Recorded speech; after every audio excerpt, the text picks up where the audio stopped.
Stan, thanks very much for coming on. I appreciate your time. And actually, so I was one of my clients obviously got in touch with me and said, I know somebody else that's got arthritis that's around your age and they're actually a PT. And at that point I was like, right, okay, I've got to meet this person.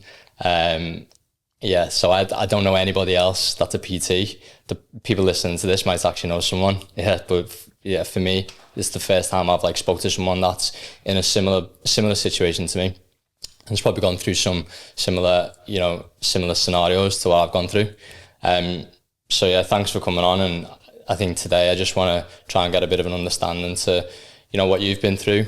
You can share your background, your story. And then from there, some advice actually for people that are suffering themselves from it. So I think just kind of going back to the beginning or even before it, are you okay to go into a little bit of background on yourself and leading up to maybe the diagnosis and how that all looked? Yeah, of course. Yeah. No, thanks for having me on. Like you said, I've never met anybody in exactly the same situation, PT, arthritis. I mean, I didn't even know what it was until I got my diagnosis. But apart from thinking it's something you get when you crack your knuckles or what the old people get, apart from that, I had no clue. A bit of background about me, just so you kind of realise how even, it'd be the same as you, how hard hitting this kind of thing is for someone who's so active. Mm-hmm. I was a competitive gymnast for 12 years.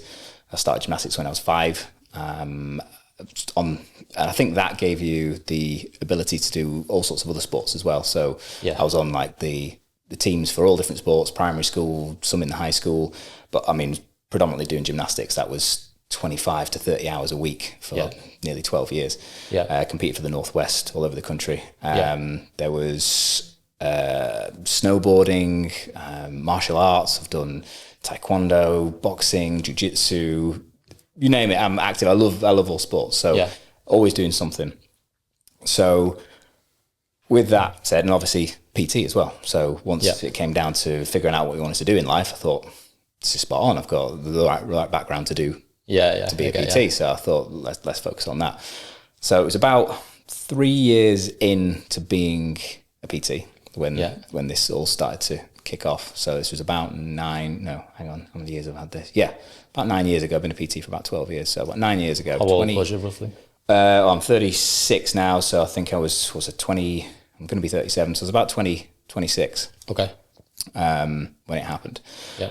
And so one day, a bit like yourself, because you've obviously shared your story with me as well. Yeah. You wake up, get a few aches and pains. Seem a little bit different to what you normally get, but as you know, with being someone who does a lot of sports and things, you get aches and pains all the time. So you write it off and think, I've pulled something in the gym, I've done something that's a bit untoward, and you think, it'll be fine tomorrow, or we'll get over it. Yeah. So then next day rolls on, and those same pains are a little bit worse. Yeah. Like, okay, this is a bit odd now, and they've come on quite quickly. They've progressed quite a lot. And they're a bit strange, like unable to touch my toes. Things like my whole life, I was to touch my toes. I was a gymnast. I wasn't the most flexible guy in the room, but I was a gymnast, so I could touch my toes. Thinking, why am I super stiff here? I've hurt my back, but then I'd have a weird pain in my shoulder as well. There was a bit of an ache, and then I had this really strange pain in my thoracic, one of my vertebrae. Felt like I'd fallen over and landed on a pebble. It felt bruised, the whole, just one vertebra. If you touched it, it was it was super tender. Sharp to touch. Yeah, I was like, so how have I got all these weird, I couldn't have done this in the gym. So anyway, I thought I'll go to the doctors and hopefully get a referral to a physio or something. Because at this point as well, I'm only a few years into being a PT. So not a super mature PT, so you don't know a huge amount. You know enough to train people and everything, but as you know from being a PT, you learn a lot from being one and meeting all different people with all different backgrounds and different ailments and things, and you learn how to help rehab them and things like that. So at this point, I'm still not quite sure what's going on. So I go to the doctors, and he sort of just throws me off with, you've done it in the gym. Mm-hmm. You go home, have some paracetamol, have some ibuprofen, and you'll be fine, kind of thing. So he doesn't give me any referral or anything. So I'm right, okay, fine. Maybe I have. So go home. It continues to get worse. Yeah. It gets worse and worse until the point where you've had before where you feel like you're struggling to walk. Like your whole body is now starting to radiate with pain. Yeah. You're like what is going on? You're getting a bit scared at this point. And it was sort of everywhere apart from, I know yours was a bit different, everywhere apart from my elbows and hands and wrists. Like from there down, I was fine. But it was neck, shoulders, back, hips, knees, ankles, toes, all of that, apart from here. So I was all right this. So struggling to get up the stairs, get down the stairs, get in and out of bed, to dress yourself, all that kind of stuff. I was like, we need to do something. So my mum actually had the idea to go to the Alexandra Hospital and go for just private A&E. So just pay for A&E.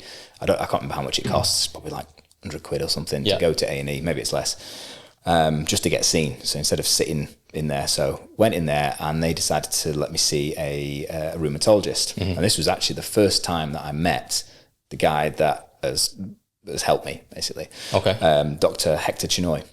Okay. So sent me in with this guy and he looks at my symptoms and then he's like, right, okay, we're going to have to do some blood tests.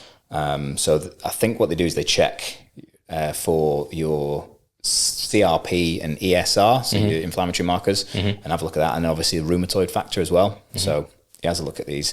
And they come back, and I think the range, like, I can't remember the ranges. They're like, can't be above 9 on one of them and above like 40 on the other. And it was like 50 and 120 or something. It's like, right, there's a lot of inflammation going on in your body right now. Yeah. And then he checks the rheumatoid factor, and that's not there, which means it's what he said is seronegative inflammatory arthritis. Now, I think that is a bit of an umbrella term for a few different ones. I think AS comes under that as well, but get to that later because I hadn't had that diagnosis yet. So he says, you've got this. He's like, can you think of anything that has happened to you immune system wise, in the past three months or so? Because this kind of thing usually takes an event to kick off. So we're racking our brains, and also my mum thought, are you sure it's this? Because we'd done a bit of Googling and stuff, and she thought it could have been Lyme disease, because apparently Lyme disease can mimic some of the arthritis symptoms as well. So, and I'd actually done, those like water surfboard things where you go up in the air and jetpack, it's on your feet. I'd done that about a month or so before all this happened. So I thought, have I been bitten by a tick or something? Yeah. But he said, no, it's definitely not that.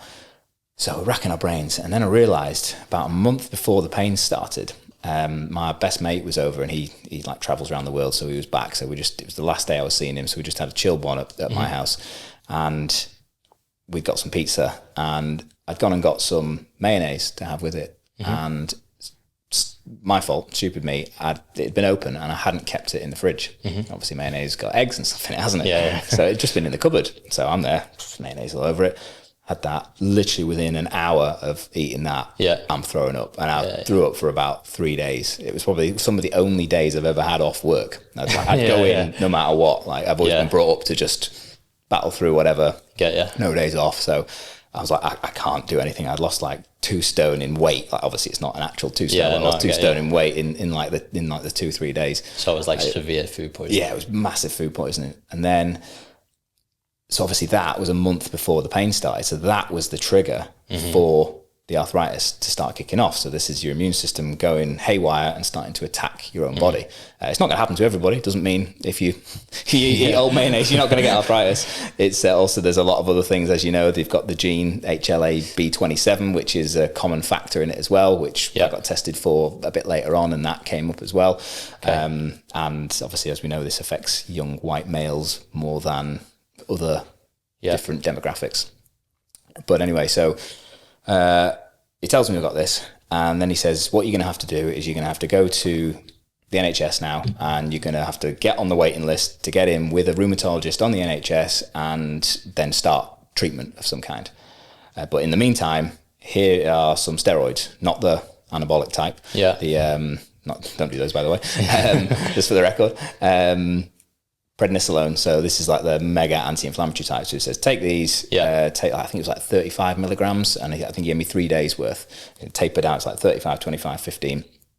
and they'll help with some of the pain from now. Yeah. And it'll also hopefully, there's a small chance it could kick the immune system back into what it should normally be doing. He said this might trigger it to go back. There's a small chance, but it's not. He wasn't holding out on it, but he said there's a small chance. So take this. So went home, took these, like he said, that evening. Next morning, woke up, jumped out of bed, sprang out of bed, and was like, oh my God, I'm fixed. I'm fine. Bouncing around, like no pain at all gone. Went and did a training session. I was like, this is awesome. Blah, blah, blah. Same thing the next day. Had the next lot, still totally fine. I thought, this is it. It's amazing. This is gone. Yeah. After the third day of having them, and then now I've got none left, pain started to come just a little bit back. Next day, bit more, and then at that point they were back. So I was like, right, I'm not fixed. It was a small temporary fix. And obviously, if you've never had those steroids before, they like do a lot for you immediately. It's one of those things that I think if you keep taking, you get a little bit of a tolerance to them. So it takes more. Do you have to take them like orally, or is that injection? Yeah, orally. They're just tiny little tablets, so like 5 milligrams each, tiny little white things. Yeah. So yeah, you just take them with water, and I think it's better to do them in the evening or something, because your cytokines are released overnight, aren't they, and stuff. Yeah. So yeah, after that, it's like, right, you need to go through the NHS. So get an appointment, and they say it's like 9 months down the line or something. It's something ridiculous until I can actually get seen for this to start any sort of treatment, because there's probably a lot of people with similar things going through it. So having to wait for this. So in that time, this is like the worst part of it. So in that time, it's just getting worse and worse. And my girlfriend at the time was having to help wash me in the shower. Like I couldn't stand up. We'd have put a stool in the shower. I felt like I was about 150 years old. Like I couldn't do anything, just pain everywhere. She was helping me put my socks and trousers and things on in the mornings and stuff. I couldn't reach my feet. I was still PTing through this. I was going to say, carried on PTing, but luckily my clients, shout out to my clients at that time, they were so accommodating. Yeah, in a way they totally understood. And obviously we didn't know quite what was going on, but they would, normally you're putting mats down for them and getting dumbbells out and everything else. And I couldn't reach the mats. I couldn't do it. So they were picking all this stuff up and things. And I was just basically, I couldn't demonstrate. And I'm just pointing, can you do this? Can you do that? Tell them what to do and try and give them verbal cues and things. But so, yeah, they were very understanding in that phase. So at the same time, I've gone back to Hector Chinoy again at the Alexander and basically said, you can see me. So he gave me, I think he prescribed me then steroids on prescription, so I could then take them to get to the point of then starting the treatment or getting my appointment with the NHS. So it was then like prescribed like 40 milligrams a day, which is a lot.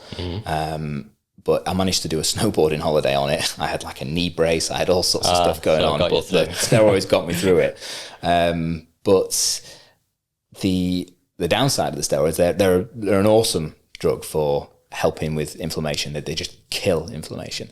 So it's great for a lot of things. You obviously get steroid sprays for throat, for asthma, all sorts of different versions of it, steroid creams and things, because at the end of the day, most conditions, things, they're down to inflammation, aren't they, in a certain capacity. So I'm on these steroids, but the problem is they have pretty bad side effects. So they give you a bit of a moon face for a start. So if I look back on pictures from me back then, you've got this, I think you just hold like water, like the tension in your face. So I've got this like round face going on. Also, they make you like a bottomless pit for eating. They like switch off your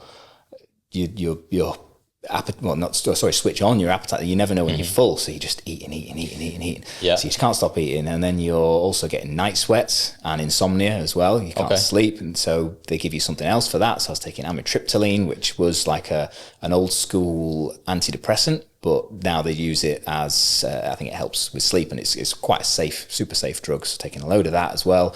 And gabapentin they prescribed me as well for nerve pain too, because getting some of the pains were like, I think from the inflammation, they were like probably trapping nerves. I had like a really, really bad left hip, and that like certain positions that was like ultimate agony. I couldn't move. It's like shoot it like super sharp. So it's so many different drugs, and also at one point I think they gave me, and this is a bit of a warning to people who do get on something like this. They gave me a prescription for cocodamol, but like prescription cocodamol. So the 3500s, not the 8. I think they're 8 milligram ones that you can get over the counter. So these are the 30, so the strong stuff. It didn't actually really help that much because, as we know, this is an inflammatory disease, isn't it? So anything you can do to reduce inflammation when you have this this disease is key. The painkiller doesn't really help too much, a tiny bit. So they gave me a prescription of cocodamol.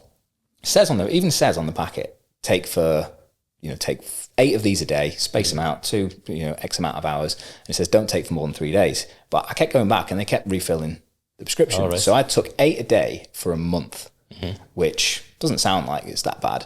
And then I realized these aren't helping. They're not doing anything. So I'll just stop them. So I just stopped taking them. And I think it was actually Valentine's Day, I remember. And my girlfriend at the time had cooked a nice meal and stuff. And I'd stopped them in the morning.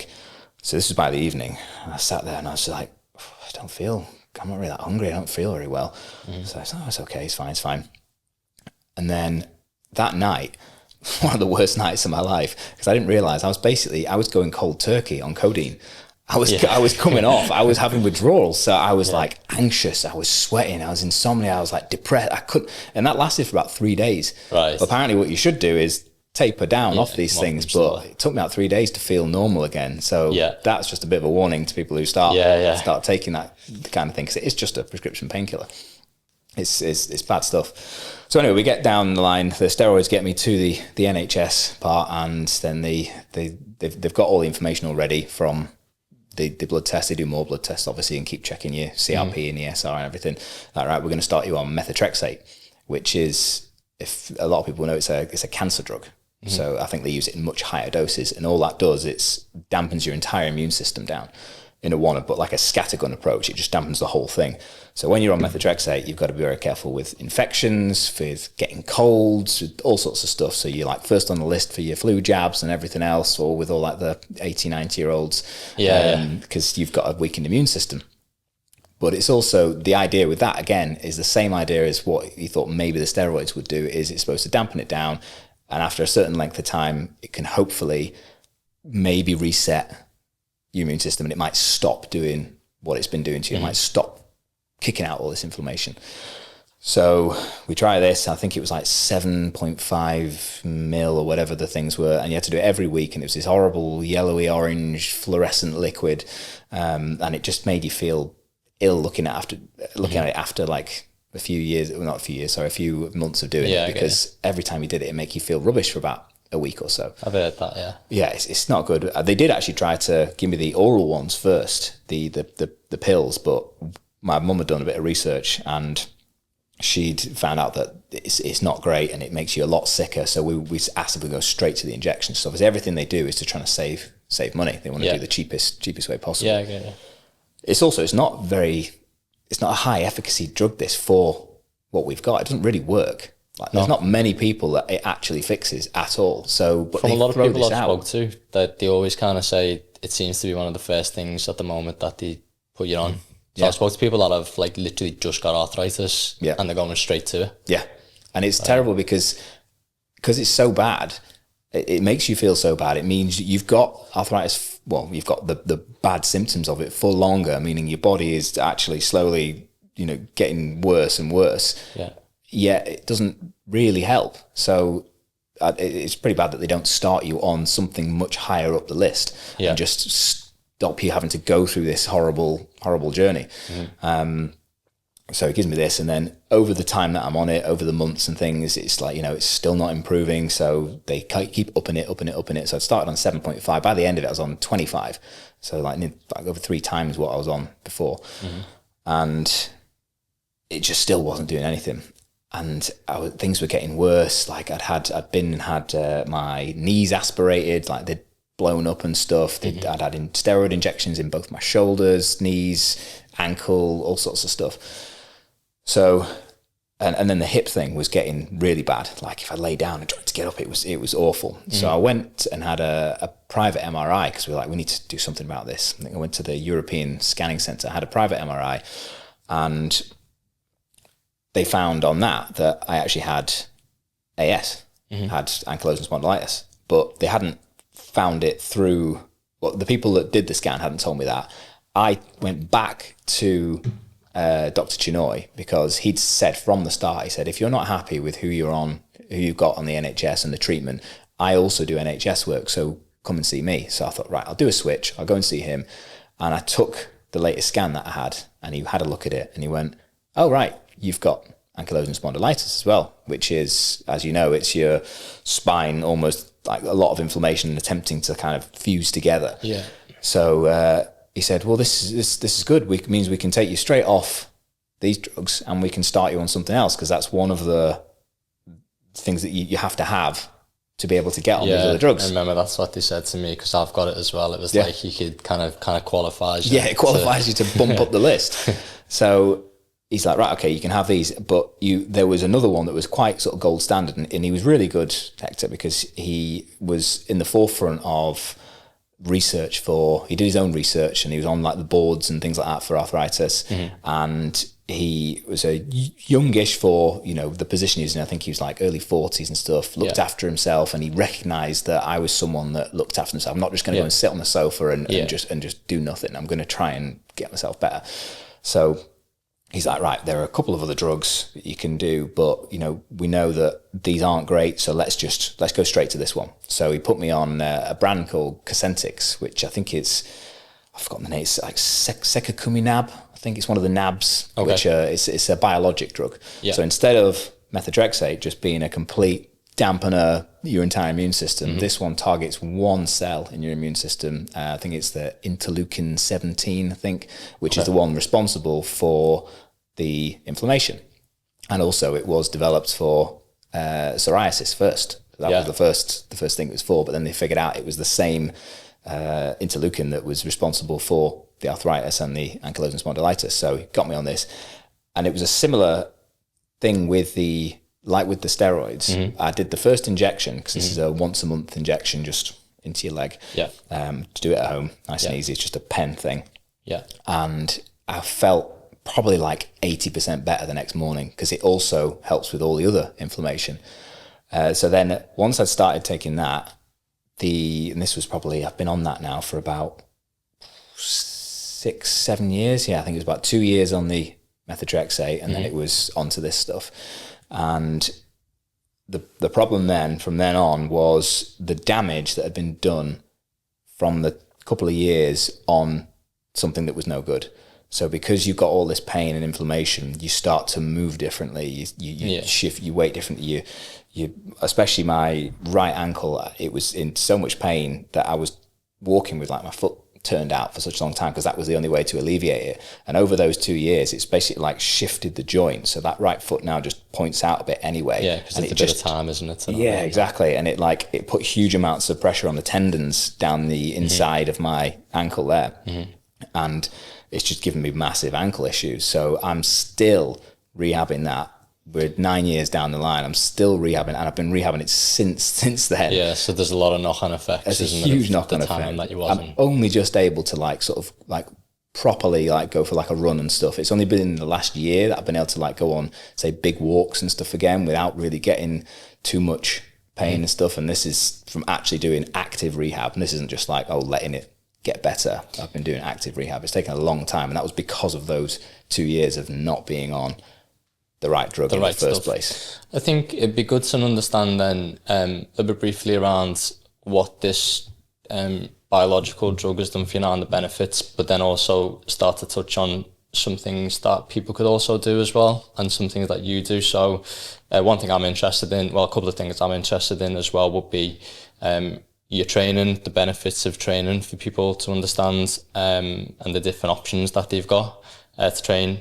And around the nutrition as well, so some advice and tips and things like rehab and other things that you'd recommend. So do you want to touch on the medication side first, just to cover what that biological is, the benefits of it, and then if we speak about the other bits as well? Yeah, of course, yeah. And I think obviously we'll go into the mental side of stuff as well. Yeah, absolutely. But yeah, medication-wise, I know you don't really want to be on anything, do you? You're trying to do your thing, as you mentioned to me, you're trying to stay off medication and figure it out your own way with diet, exercise, as long as you can, as much as you can. This one, I think if I'd been getting some sort of bad side effects from this drug, because I know not everybody is the same with Cosentyx. I know because I'm on a forum, and some people do have side effects, but it's like with any drug, you know, some people can't take paracetamol, that kind of thing. So luckily I don't get any side effects from it apart from the good effects that it brings me. So having that drug has really helped. It's obviously slowing down and helping me stop. I'm still stiff in the mornings and stuff like that. And we'll move on to what I do to help with that. But it definitely is a life-changing drug for me. I've not noticed anything any different, and there's a lot of studies around it. I think there's been a lot of trials and things. So although it's relatively new, it's pretty safe. It's pretty safe as far as I know. So I would recommend, if anybody does get this type of thing or has AS and does qualify for that drug, then do speak to your rheumatologist and see if you can get on it as well.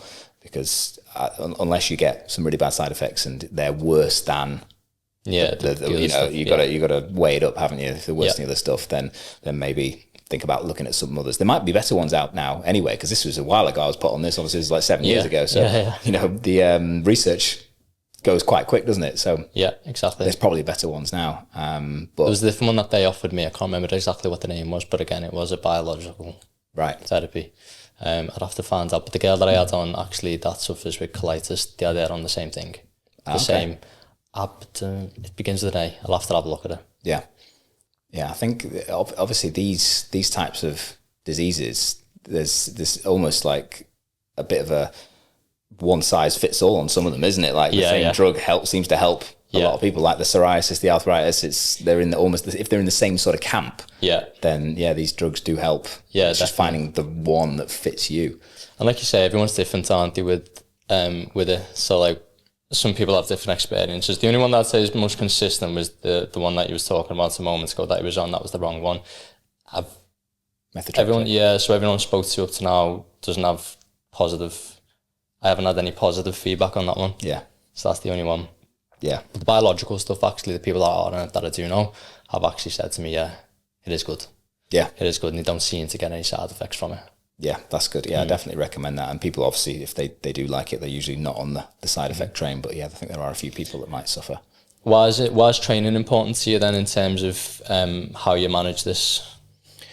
Training? Well, I mean, obviously training for me anyway, and someone like yourself, is part of our identity, really. If you've done it your whole life, it's part of your identity. So I think we're more likely to want to do it, to push through something like this, to maintain that part of your identity. And it's very important, you like to, the benefits of being fit, healthy, strong, mobile, flexible, all these kind of things. So the benefits of it anyway, it in and out, and it is part of you. But what I'd say to people who don't have that background, who are just, the average Joe, may have gone to the gym once or twice, or maybe they don't go at all, is this, what I've noticed anyway, from being someone who trains, this kind of disease gets worse the less you do. So if you stop moving and you stop doing any sort of things that put any sort of forces on your body, you're going to get worse. You're going to feel worse, and you're going to sort of just go into yourself. And if you sit on the sofa and don't do anything, it's going to get harder and harder to get off that sofa. It's going to get more painful, and you're going to end up worse than before. The moving obviously keeps you flexible, keeps the range of motion in your joints, in your muscles, keeps you strong, stops you from wasting muscle, for any muscle wastage. And obviously, as we know, training is good for mental health as well. The only thing you've got to find the trade-off is there will more than likely be some pains and certain exercises that you can't do. Maybe if you can speak to somebody, if you're not well versed in training, you could speak to somebody who is, that could help you modify particular things. Like I saw something that you put up about press ups because of your wrists, so you changed to do it on dumbbells, just to keep your wrists straight. So little things like that might be good advice for people if they have pain in particular areas of the body. But just generally keeping moving, obviously, is a massive key to this. But like I said, it's the trade-off between how much does the exercise hurt, because it's not, I was told by my rheumatologist that it's not actually doing me any harm. He's like, you can push through that pain As long as it's not a pain you've got from training, it's something else, and you've torn a tendon or something. But if it's your arthritis pain that you've got from that, you can push as much as you want through that pain. It's not going to do you any harm. He says it's just what you can manage. So you've got the trade-off there. And usually when you do start training, you'll notice this as well. If you do have some of your aches and pains from this, once you begin, they hurt. Once you're halfway through your session, they hurt a lot less because blood's flowing, you're warmed up, everything's moving, and you hurt a lot less, and so you feel much better. And then you're up, you're moving around, then you can go out, then you can go and see your mates, you can go for a walk, you can do all these kind of things. Yeah, once you start moving and blood's going, like at the beginning of the session, it's painful. Yeah. And then once you start getting into it, and by the end of it, you feel probably the best in the day that you're going to feel. Yeah. Yeah, once everything's going. So, and that's the thing with this podcast, that's the real thing that that's the whole point of it. It's that the movement and the exercise and everything tends to be, it's always beneficial. Yeah. It's always, like you say, it's the level at what you want to do it as well. Like, it doesn't have to be a big session. It could be walking, it could be training, it could be doing a sport, it could be anything. Do you have a couple of like quick kind of tips as well around?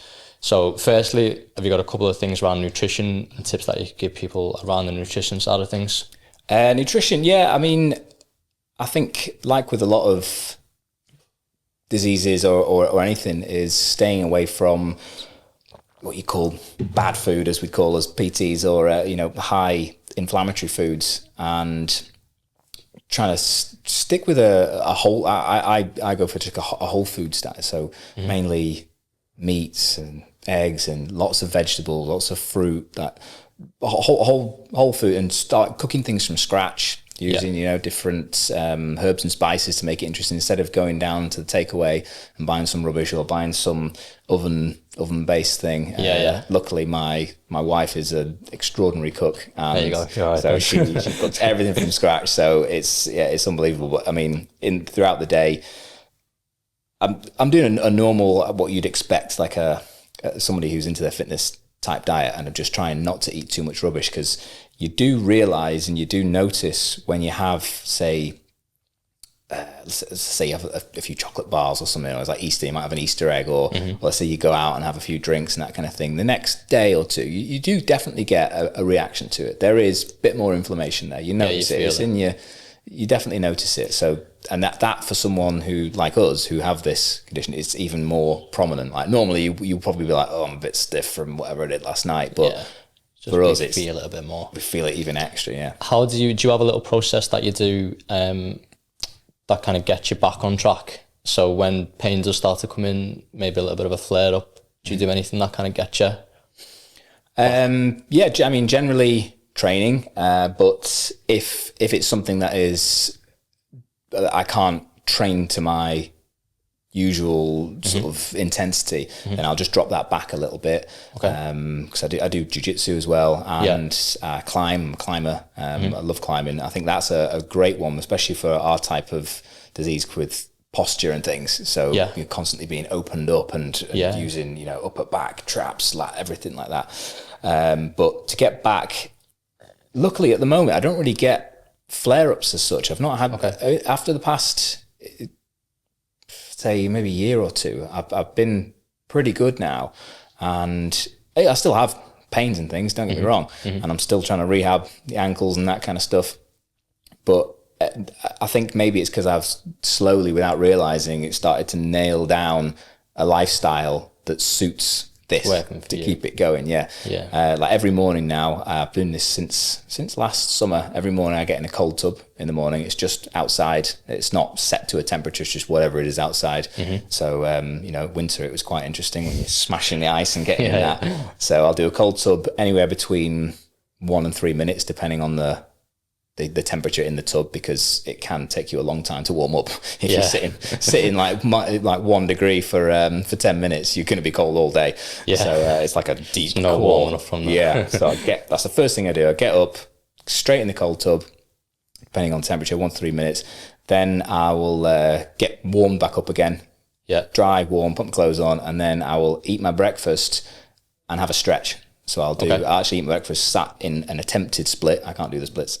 Yeah. An attempted splits, both sides. Put that down. Do a few other stretches if you like, cobras and happy baby type yoga type things. Literally, it's only 5 minutes or so. It's just a few stretches, and it just helps me get rid of that morning stiffness you get in your spine that we get from the AS. Yeah. So as soon as I've done that, I'm pretty much ready to go. I'm happy as Larry. Then you're good. That's me ready to rock and roll. Yeah.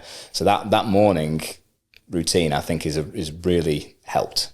Yeah, I think that's key. I think having a morning routine to get going, because I know there's loads of things that I've tried in the past, especially when it was at its worst. I used to have a resistance band downstairs, and when it's like kind of shuffling down the stairs, and then eventually you kind of get there. And I used to have a resistance band in the kitchen, and I get in there, put my coffee and everything on, get going, and I'd just start moving this resistance band, just with anything, just stretching, just anything I could do to basically just get going. When I used to get to it, because I drive to work, it takes an hour to get to work, so that's enough time to get back to basically square one. Yeah. So when you get out the car again, you can't get back out the car. And then we have a watt bike in work, kind of, and I'll just jump on that and just get going. I might have like 10 minutes before my clients usually kind of come in. Luckily I don't have to do this anymore, but at the time I'd jump on the bike and just get a bit of a sweat on, and then kind of people would come in, I'd be like ready to go, like nothing had happened. Like no one really knew. And it's like I'm doing all these little things, and then it's like keeping it in check.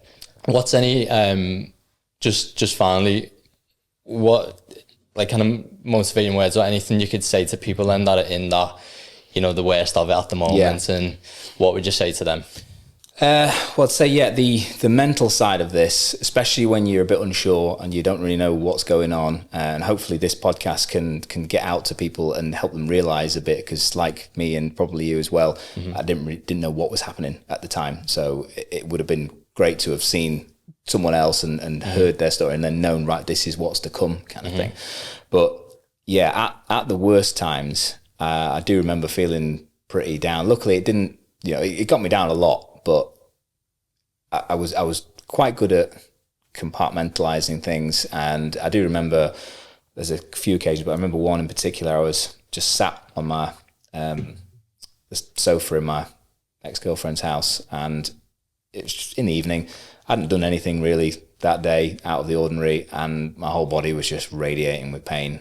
And I was just like, what have I done to deserve this? And I think I just started crying, and I didn't even know what was going on. So that was sort of the really low points where you're just like, why me kind of thing. And you'd walk around, like when you're struggling to walk, like doing your shopping, and you'd see people popping along with it, and you're like sort of struggling to push a trolley, and you think, why me? But the thing that I think we spoke about this, the thing that got me through the hardest times of it was telling myself that there are people out there with far, far worse things going on than you do. Like, I'd just tell myself, it's just a bit of pain. Like, I mean, it's not just a bit of pain, it's a lot of pain, but I'm telling myself it's just a bit of pain. You don't have, a really bad form of cancer. You've not got terminal cancer. You've not been born with a horrendous defect. You're not disabled in some. There's so many things that people are going through which are a million times worse than what we've got. And I know everybody has got their own story. I know you mentioned that other people have said the same thing, but I feel like that's a really good thing for me anyway, mentally, I'd just say to myself, what are you complaining for? You can still move around, there's pain, you can still do stuff. You're not in that situation, so suck it up and carry on going. And that did help. I know it's a bit of a interesting, it's almost like a bit of toxic masculinity in there, but I mean, for me that worked, and that helped me get through those really, really tough times. Thank you. Yeah. No, thanks for sharing your story. Like we said, we could sit here for a long time and talk about so many different things about it. But yeah, if you've enjoyed this, it'd always be good to get you back, talk about some of the things as well on there. There's loads to go into, to be honest. And I think as my kind of audience grows from this kind of arthritis world, I know that they'll really appreciate that. And I think actually you've got even more to say and more to give around the topic. So, yeah, for now, thank you. I really do appreciate it, and it was actually really good to listen to. Great, thanks for having me on. Thanks very much. Ta.